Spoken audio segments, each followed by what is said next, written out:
जय हिंद दोस्तों। आज का वीडियो आपके लिए बड़ा इंपॉर्टेंट वीडियो है क्योंकि आज हम लोग ये बात करेंगे कक्षा 10 विज्ञान से अम्ल क्षार एवं लवण। अम्ल क्षार एवं लवण। देखिए, अम्ल का बड़ा ही महत्व है हमारे जीवन में, हमारे दैनिक जीवन में। तो अब आप देखा होगा कि जैसे ही कोई खट्टापन, जैसे कोई खंडी चीज़ हम लोग खाते हैं, बगल वाले में क्या हो जाता है, बगल वाले में भी खाने की इच्छा जागृत हो जाती है और वो कहता है कि हमको भी मिलना चाहिए। जैसे अभी आप कच्चे आम खा रहे हैं तो बगल वाले के भी मुख में क्या होगा, राल गिरेगी नहीं। आप नींबू खा रहे हैं, आप आंवला खा रहे हैं, तो जब आंवला खाते हैं तो उसमें क्या होती है, बगल वाले में भी कुछ चीज़ें उत्तेजित हो जाती हैं और वो भी क्या कहता है, सोचता है कि हमको भी कुछ मिल जाता तो अच्छी बात है। ठीक है, ये चीज़ें होती है। तो ठीक इसी प्रकार से हम लोग आज बात करेंगे अम्ल क्षार एवं लवण की। ठीक है, तो अम्ल किसे कहते हैं? साधारण परिभाषा में हम जानते हैं कि अम्ल वह पदार्थ होते हैं जो स्वाद में खट्टे होते हैं, यानी जो भी खट्टा पदार्थ होता है उसे हम क्या कहते हैं, अम्ल कहते हैं। अब अम्ल का जो खट्टापन है वह, उसमें बहुत से पदार्थ पाए जाते हैं, जैसे साइट्रिक एसिड है, एसिटिक एसिड है, टार्ट्रिक एसिड है। इनके कारण ही पदार्थ का खट्टापन होता है। ठीक है, तो हम लोग आज जानेंगे अम्ल क्या है। ठीक है, तो अभी तक आप जानते हैं कि अम्ल वही पदार्थ है जो स्वाद में खट्टे होते हैं। क्लियर? लेकिन 1884 में, देखिए किसमें, 1884 में एक वैज्ञानिक आया, आर्हीनियस।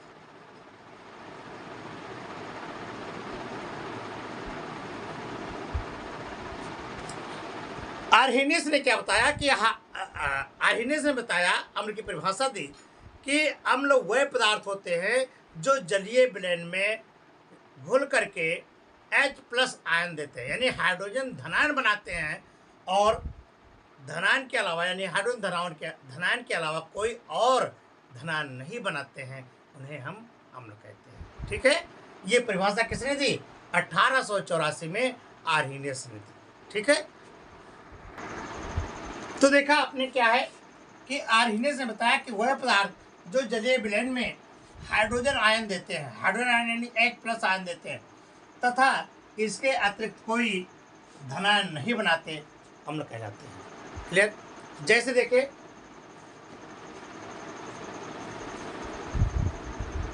जैसे आपका मान लीजिए HCl है, तो HCl जब अपक्रिया करेगा तो क्या बनेगा, H+ + Cl-। तो ये क्या है, ये एक प्रकार का अम्ल है। ठीक है, अगला देखिए, HNO3 नाइट्रिक एसिड है। जब ये अपक्रिया करेगा तो क्या करेगा, सॉरी, H+ अलग हो जाएगा और NO3 अलग हो जाएगा। तो ये जो H+ का बनना है, ये क्या प्रदर्शित करता है कि ये एक प्रकार का एसिड है, अर्थात अम्ल है। अगला देखिए, एसिटिक एसिड CH3COOH, जब ये क्रिया करेगा तो क्या होगा, H+ अलग हो जाएगा और CH3COO- अलग हो जाएगा। तो ये एक प्रकार के क्या है, अम्ल है। समझ में आई बात? तो अब आप समझे कि अम्ल वह पदार्थ हैं जो जलीय विलयन में H+ आयन देते हैं और उसके सिवाय कोई धनायन नहीं देते हैं। इस प्रकार के यौगिक क्या कहलाते हैं, या पदार्थ अम्ल कहलाते हैं। ठीक है, अम्ल तो हम बहुत ही काफ़ी दिनों से जानते हैं, काफ़ी अपने खान पान में काफ़ी दिनों से पहचानते हैं, लेकिन अब हमें इस पाठ के अंतर्गत ये पढ़ना होगा कि कौन से पदार्थ में कौन से अम्ल पाए जाते हैं, उनका पार्टिकुलर नॉलेज, उनका पार्टिकुलर ज्ञान हमें होना अब जरूरी है। ठीक है, अब यहाँ पर देखिए, आर्हीनियस ने बताया कि H+ आयन नहीं रह सकते हैं, यानी प्रोटॉन, ये जो आपका हाइड्रोजन धनायन है, ये हाइड्रोजन+ आयन है, ये उत्पन्न करता है। लेकिन एक बात और है कि जलीय विलयन में जो H+ आयन है, ये स्वतंत्र रूप से नहीं रह सकता। सही बात। एक बात और अब आ गई कि ये जो आपका H+ आयन है, ये जल के साथ में स्वतंत्र अवस्था में नहीं रह सकता है। ठीक है, ये जलीय विलयन में अपने स्वतंत्र रूप में पाया ही नहीं जाएगा। तो क्या होगा, तो देखिए फिर इसमें देखिए ये जल से जुड़ जाएगा, यानी जब H2O में H प्लस जुड़ जाएगा तो क्या बनेगा, हाइड्रोनियम आयन बनेगा।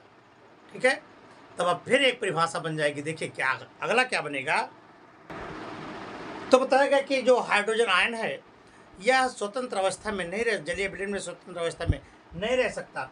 तो देखिए ये क्या बना लेगा, H प्लस प्लस ये आपका H2, इसके साथ में जो क्रिया करेगा तो क्या बनेगा, तो बनेगा H3O प्लस, H3O प्लस। ये आपका हाइड्रोजन आयन है, ये जल है, और ये बनेगा हाइड्रोनियम आयन।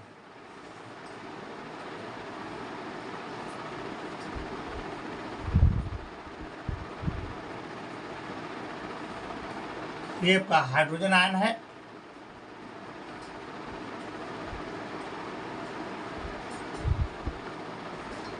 और ये आपका जल।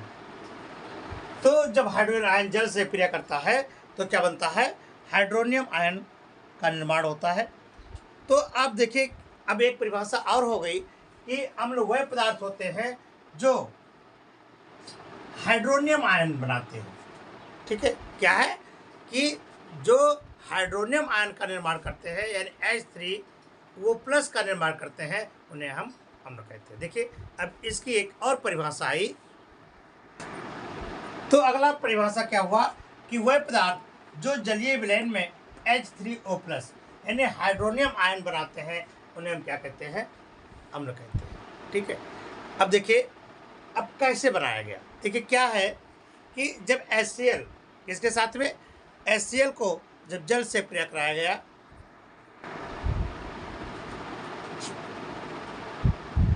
जैसे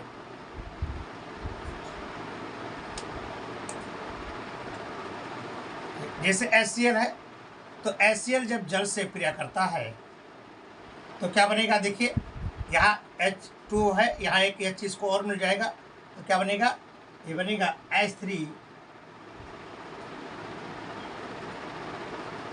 प्लस प्लस Cl माइनस। तो ये जो हाइड्रोनियम आयन का जो बनना है वो क्या प्रदर्शित करेगा कि वो एक प्रकार का अम्ल है। ठीक है, अगला देखें, ये आपका HNO3 जब ये जल से क्रिया करता है तो क्या बनेगा, देखिए तो ये बनेगा आपका H3O plus plus NO3 minus. ठीक है, तो ये अभिक्रिया जो है आपका जो बनना है ये क्या हो जाएगा, ये अभिक्रिया आपकी बनेगी हाइड्रोनियम आयन के तहत बनेगी। अगला है मान लीजिए H2SO4 प्लस H2O, तो क्या बनेगा, तो ये बनेगा आपका वही हाइड्रोनियम आयन बनेगा प्लस HSO4 माइनस निकल जाएगा। तो ये जो हाइड्रोनियम आयन का बनना हुआ ये क्या प्रदर्शित करता है कि ये एक प्रकार का अम्ल है। समझ में बात, समझा नहीं, तो अब आप समझ गए कि अम्ल क्या है। ठीक है, अम्ल आपने समझा कि अम्ल जो स्वाद में खट्टे होते हैं वो हमारे अम्ल कहलाते हैं। आप इनको लिटमस पेपर से भी आपने इसको नमाज मतलब देखा कि ये क्या करता है, नीले लिटमस पेपर को लाल कर देता है। ठीक है, तो ये भी एक अम्ल का सूचक होता है। और आर्हीनियस के अनुसार आपने पढ़ा कि अम्ल वह पदार्थ है जो जलीय विलयन में H प्लस आयन देते हैं, तो क्या कहलाते हैं, वो अम्ल कहलाते हैं। लेकिन एक बात यहाँ है कि जो हाइड्रोनियम आयन जो हाइड्रोजन प्लस है ये जलीय विलयन में स्वतंत्र अवस्था में नहीं रह सकता, तो ये जल से क्रिया करके हाइड्रोनियम आयन बना लेता है। तो एक परिभाषा और बनी कि क्या बना कि अम्ल वह पदार्थ है जो जलीय विलयन में क्या देते हैं, H3O प्लस आयन यानी हाइड्रोनियम आयन देते हैं, उन्हें हम अम्ल कहते हैं। ठीक है, समझ में बात। अब देखिए अगला है अम्ल की क्षारकता। ठीक है, अम्ल की, देखिए अब आपको जानना है कि अम्ल की क्षारकता किसे कहते हैं। तो अम्ल की क्षारकता क्या है कि अम्ल के एक अणु में उपस्थित हाइड्रोजन प्रतिस्थापी समूह की संख्या, यानी एक अम्ल, अगर अम्ल का एक अणु है तो उसमें प्रतिस्थापी हाइड्रोजन परमाणु की संख्या कितनी है? हाइड्रोजन परमाणुओं की संख्या ही, यानी प्रतिस्थापी हाइड्रोजन परमाणु की संख्या उस अम्ल की क्षारकता कहलाती है। समझ लो, फिर से समझो, अम्ल की क्षारकता क्या कहलाती है? किसे कहते हैं कि अम्ल के एक अणु में उपस्थित प्रतिस्थापी हाइड्रोजन परमाणुओं की संख्या उस अम्ल की क्षारकता कहलाती है। अगर मान लीजिए आपके अम्ल में एक हाइड्रोजन परमाणु प्रतिस्थापी है तो वो एकल होगा। द्विप्रतिस्थापी, त्रिप्रतिस्थापी हाइड्रोजन की संख्या के ऊपर डिपेंड करता है कि कितने प्रतिस्थापी हाइड्रोजन परमाणु अम्ल में उपस्थित है। जितने भी प्रतिस्थापी हाइड्रोजन परमाणु की संख्या उस अणु में उपस्थित होते हैं, अम्ल के अणु में उपस्थित होते हैं, उनकी संख्या ही उसको एकल, द्वि, त्रिक है ना, प्रतिस्थापी समूह संख्या के। तो पहले क्षारकता ये समझ लीजिए। क्षारकता आपने समझा कि अम्ल के एक अणु में उपस्थित प्रतिस्थापी हाइड्रोजन परमाणुओं की संख्या को उस अम्ल की क्या कहलाते हैं? क्षारकता कहलाते हैं। ठीक है। अब क्षारकता में हाइड्रोजन परमाणु अगर एक है तो वो एकल प्रतिस्थापी होगा, अगर दो परमाणु उपस्थित है दो प्रतिस्थापी होगा, और तीन है तो त्रिप्रतिस्थापी होगा। देखिए इसको किस तरह से लिखा जाता है।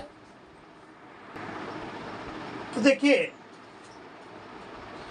अम्ल के एक अणु में उपस्थित प्रतिस्थापनशील हाइड्रोजन परमाणु की संख्या को अम्ल की क्षारकता कहते हैं।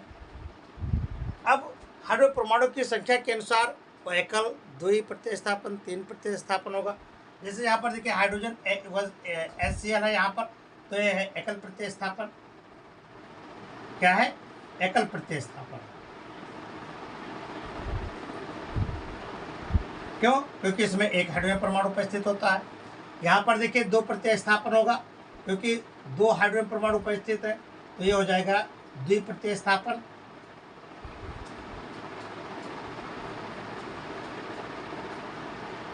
और यहाँ पर तीन है, यह है आपका तीन प्रतिस्थापन। ठीक है। तो इस तरह से एकल, द्वि और त्रि प्रतिस्थापन आपकी में ये अम्ल में पाए जाते हैं। अगला है अम्ल के प्रकार, टाइप्स ऑफ एसिड्स। तो देखिए अम्ल के जो प्रकार हैं, अम्ल दो प्रकार के होते हैं। एक है प्रबल अम्ल और एक है दुर्बल अम्ल। ठीक है, प्रबल अम्ल और दुर्बल अम्ल। अब प्रबल अम्ल किसे कहते हैं? अब प्रबल अम्ल वो अम्ल होगा जो बहुत ही आसानी से या ज़्यादा मात्रा में H+ आयन का त्याग करेगा। H+ आयन यानी धनायन का त्याग करेगा, उसे हम कहेंगे प्रबल अम्ल। ठीक है, वो प्रबल अम्ल होता है किसके अकॉर्डिंग? अकॉर्डिंग टू आर्हेनियस के। आर्हेनियस के अनुसार जो जलीय विलयन में अधिक हाइड्रोजन या सरलता से अपने हाइड्रोजन आयन बनाने की क्षमता रखता है, वह प्रबल अम्ल है। ठीक है, तो परिभाषा इसकी आप लिख सकते हैं कि प्रबल अम्ल किसे कहते हैं। फिर दुर्बल इसका अपोजिट हो जाएगा, जो कम मात्रा में H+ आयन बनाता है, उसे क्या कहते हैं? दुर्बल अम्ल कहते हैं। ठीक है, कमज़ोर है, एसिड है लेकिन ये कमज़ोर है, कम है, एसिडिटी कम है, और जिसमें H+ बनाने की प्रबल क्षमता होती है वो आपका हाईली होता है, यानी प्रबल एसिड होता है। ठीक है, तो आपने जाना कि अम्ल कितने प्रकार के होते हैं? दो प्रकार के होते हैं, एक है प्रबल अम्ल और दुर्बल। देखो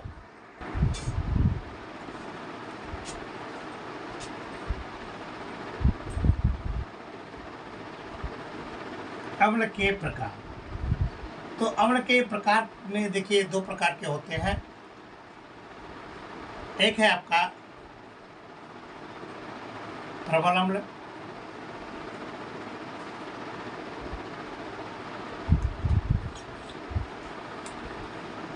और एक है दुर्बल अम्ल। ठीक है, तो आपको अब जानना है कि एक प्रबल अम्ल है और दूसरा है दुर्बल अम्ल है। तो देखिए प्रबल अम्ल क्या होते हैं? जो जलीय विलयन में पूर्णतः आयनित हो जाते हैं। ठीक है, जो जलीय विलयन में पूर्णतः आयनित हो जाता है उसे हम क्या कहते हैं? प्रबल अम्ल कहते हैं। जैसे आपका HCl है, ये आपका पूर्णतः आयनित हो जाता है। देखो ये, तो जो पूर्णतः आयनित हो और आयनित हो करके क्या बनेगा, चाहे वो H+ आयन बनाए या H3O+ आयन, दोनों एक ही चीज़ है। हाइड्रोनियम आयन बनाए तो उसे क्या कहेंगे, प्रबल अम्ल कहेंगे, ठीक है। और जो दुर्बल अम्ल होता है वो आयनित पूर्णतः नहीं होता है, पूर्णतः आयनित नहीं होता है। जैसे यहाँ पर आपका हाइड्रोजन साइनाइड ले लीजिए, तो ये अभिक्रिया में ये पूर्णतः आयनित नहीं होता है, तो ये आपका क्या है, दुर्बल अम्ल है, ठीक है। तो आपने जाना कि अम्ल की जो कैटेगरी है, अम्ल आपके दो प्रकार के होते हैं, एक है प्रबल अम्ल और एक है दुर्बल अम्ल। तो प्रबल अम्ल में आ जाना, जो पूर्णतः आयनित हो जाता है उसे प्रबल अम्ल कहते हैं, और जो पूर्णतः आयनित नहीं होता उसे दुर्बल अम्ल कहते हैं, ठीक है। समझिए बात। तो ये चीज़ें है, कल आपको पढ़ाया जाएगा, अगले वीडियो में हम आपको पढ़ाएंगे अम्ल के भौतिक गुण, फिर रासायनिक गुण, ठीक है। फिर उसके बाद में क्षार क्या होता है, और आगे आपको पढ़ाया जाएगा। बने रहें हमारे साथ, तब तक के लिए जय हिंद, नमस्कार।